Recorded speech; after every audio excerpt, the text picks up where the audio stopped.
5 with the way that they puck possess, regroup, move pucks back, get their D involved, stay 5 in the frame. I think if you're the U.S., you need to be on their defense and be on them heavy and hard. The one thing I noticed about their team, the Russian team, when you put pucks in on them deep, their defense really struggled to get out of their own zone. And as I was watching video, one thing popped at me immediately. They struggled to get pucks up ice. Why? They have an entire lineup of left-handed shooters. They've got one righty in the lineup, one guy that shoots right, one of the forwards, and their goalie shoots right. That's it. So for hockey fans at home, now hearing that from you and watching this game, where will that be most evident? I think it'll be most evident when they are playing in their own end, because a lot of what I just noticed what Canada did to them, as you see Askarov here getting ready, and he is going to be a spark plug to watch. The one thing, and Askarov's good with the puck, and Nate Lehman knows that. What Nate Lehman wants is pucks in deep to get them on their backhand. So when players are on their backhand, it's a trigger to attack them and cause turnovers. And now Igor Larionov wants his team in full possession of the puck, moving his units of 5. This is the first World Junior Championship since 2014 that Valery Bragin isn't the head coach for Russia. He's the head coach for 8 of the previous 10 World Junior Championships. Larionov was an assistant a year ago. It'll be the most vocal Soviet bench you've had, or Russian bench you've had in a while, because Bragin didn't say much. Oh, let's do it. Puck is on the ice at Edmonton, and the World Junior Championship is underway for Team USA. Dave Starman, first rounders for the Russians, including Vasily Podkolzin, the captain, wearing 19 in red. Acceptable to too many men. That is going to be a slight adjustment from the NCAA or the pro game. There's a check at center ice. 15 minutes to play in the opening 20. Thrown back behind the net. Going after. Good start for the U.S. They get some pucks in. Knight gets a first good touch on it. You'll see the big hit here. And I mentioned a comparison to Char. I'll give you another one. He really reminds me of Shel Samuelson. When Shel Samuelson first came up and played for the New York Rangers back in 1980s. York will lead things on. Cutting in. Falling in front of the net. Drawing a penalty on here. Tripping. Here comes Turcotte with a nifty little move. God, does he look like his father when he does that. His father was in Baltimore when I was there in the early 90s. And after he got tripped up, you might not see it at the end of this replay, but to make him turn to their backhand where they're not as strong. But Colson forces a turnover that forces his way to the net. Spencer Knight calmly steers it away. Advantage, he came up empty. The Steer looking for their first shot of the contest in front of Spencer Knight. Matty Beniers will lead the breakout chip and chase. He wins the possession. This is a 200-foot player. He is checked up behind the net of Spencer Knight. The Russians will set up shop in the offensive zone.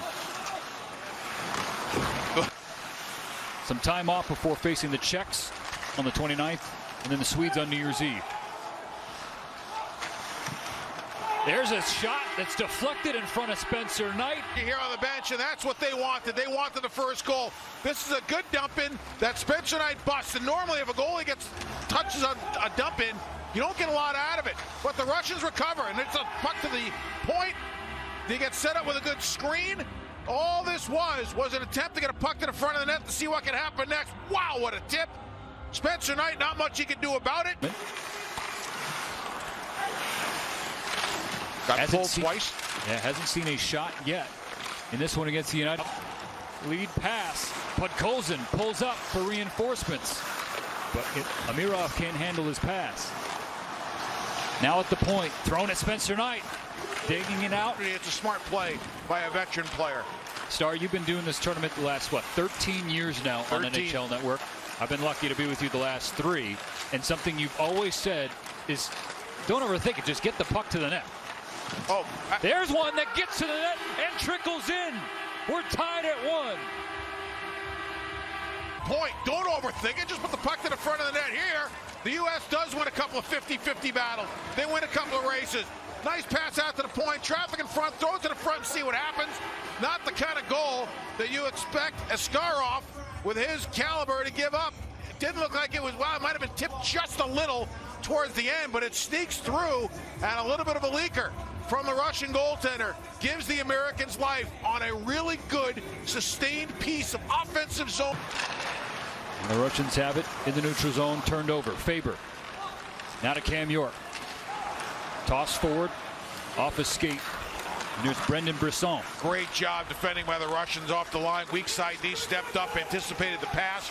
kill the play before the Americans could even gain the zone. Love seeing aggressive defense at the blue line. Brisson center off the stick. Now to Therun. He threw it toward the net, but it never got there. Now lead pass coming in on Spencer Knight. Shot, score! That looked like What was so interesting the other night, the U.S. gets a great chance. Here's the opportunity, and Brink just missed, and not by much. Then the Russians turn one around by blocking a shot. They get into transition. Look at this little pass. Oh, beauty. And then the breakaway beats Knight 5-hole. There are two parts of this play you love. One is the pass. Wow. Two, because he got behind the defense. And two, no playing around with the puck, no extra move. He felt the backside pressure. Didn't take a chance trying to make too many moves. The station, they did get a couple of chances.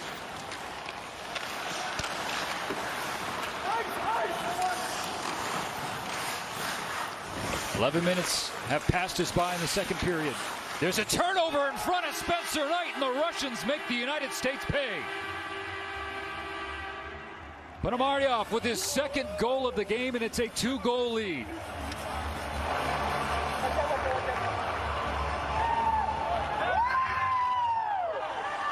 You get one early in the game, you get the hot stick, and that stick just keeps getting hotter. Dump in, he goes for it. Look at the reaction of the U.S. Just nobody moving. I mean, that's not acceptable. And that's something that the coaching staff, I guarantee you, brings up.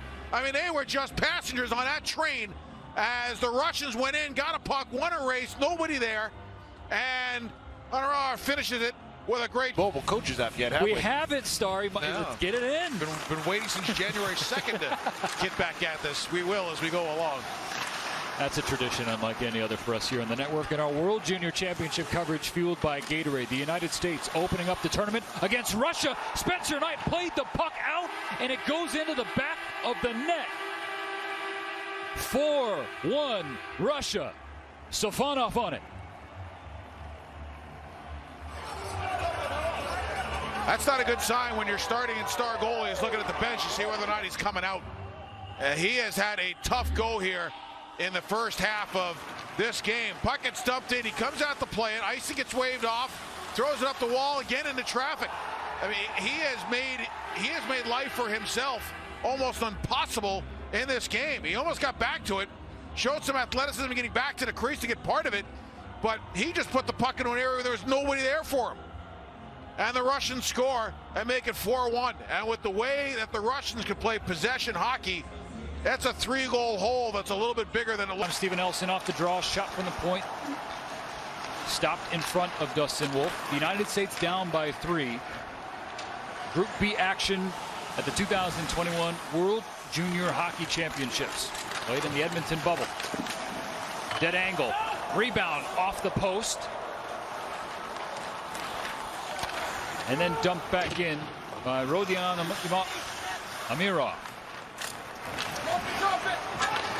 He throws it at Askarov, who had trouble seeing it. Went off his shoulder. Puck still free. Wraparound stuff by Berard. Didn't get a good chance off. Coming down is Brock Faber. Faber on the far side. Halfway through this third period, a shot from the point, still loose. The United States scores. The deficit's been cut in half. John Fariначчи, as they picked up the garbage in front of the net of Askarov.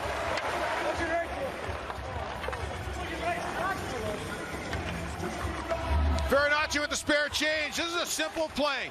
Little cycle play, great low to high, throw it to the front of the net. Askarov has been a rebound machine all night. To me, it has been the biggest negative of his game. He's played great, a lot of first saves, a lot of rebounds all over, and look at the U.S. invest in front of the net. They go hard to the front of the net. They get Brett Berard goes to the front of the net with his size. Fariначчi is there with a stick down ready to bury it, and for the first time in a while, the U.S. is better. We're late in the third period at the 2021 World Junior Championship. Star men tribute to Art Berglund.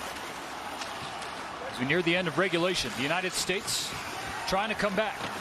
On the other side, Russia trying to beat the United States. That's going to be another offensive zone penalty on the Russians. Woof.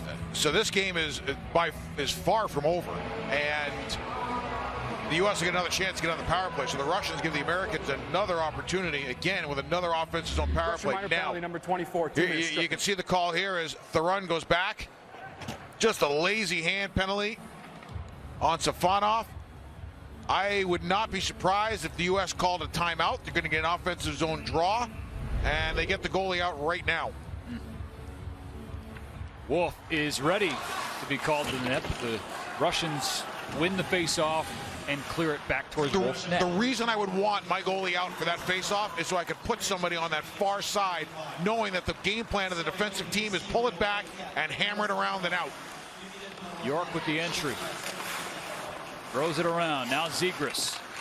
Into the middle. Kaliyev holds, shoots off the glove of Askarov. I think it missed the glove and went wide.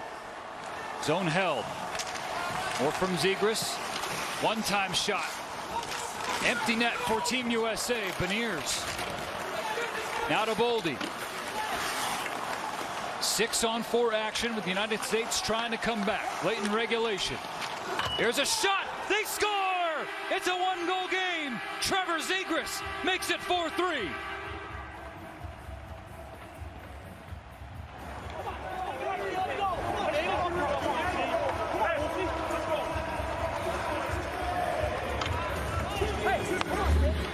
Well, this just got awfully interesting. The U.S. 2 on the puck. I mean, you got everything going your way, and now you got a defensive zone draw you got to take. U.S. with a couple of chances, and Zegras, wow, what a shot. I mean, he took what the game gave him. That was the beauty of the play. The short pass gets it back. He took the space that the Russians gave him, and when he ran out of space, he shot the puck. And that's a veteran move by a veteran player who understands offensive zone play. Zegras with his first goal in 11 international games. He had 18 helpers before that. The United States has called a timeout with the net empty and a face-off in the offensive zone. So how much they've been able to practice the 6-on-5 play, you're not sure of because of the condensed camps at times and some of the emphasis. But what you're trying to do here, if you're the U.S., you get a couple different options. Number one is, depends on who takes the face-off. Nobody on their team tonight has been ultra hot, so they'll decide who their best guy is. The idea is on this face-off, you can do a couple things. One is the strong wind, straight back, D over, or straight back to the D, cause traffic, shot through.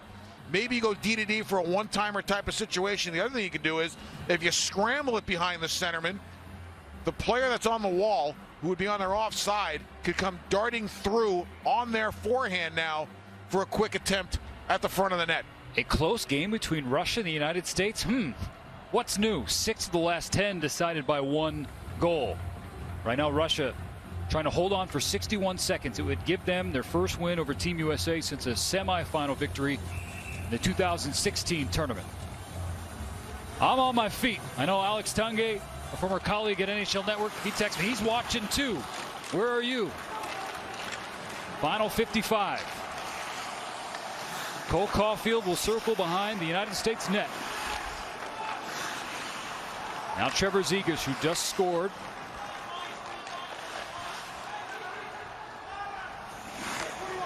"40 seconds left.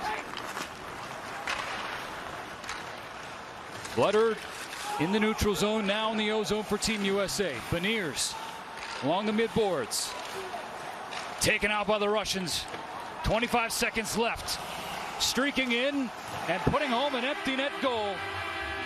Igor Чинахов. Blue Jackets first round pick, and that should do it. Fist bumps for Igor Larionov on the bench. Celebrations for the Russians on the ice. What sealed the fate for the U.S. on that last play is what I think has hurt them all game long, and that is pass receiver way too far away from the passer. And that pass that was back from the inside the U.S. zone deep, it was a long pass. The Russians stepped up. They defended off the puck well and jumped the route. It didn't allow the U.S. to get clean into the offensive zone or even the neutral zone. U.S. never got control back, and the Russians finish it off.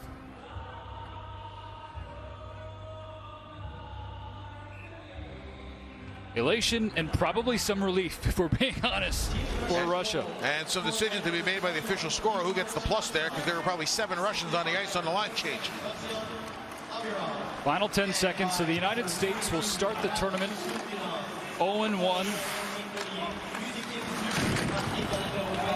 And you also keep an eye on goal differential as the prelims move along. They won't have to wait long to get back on the ice. Russia wins the opener for Group B at the World Junior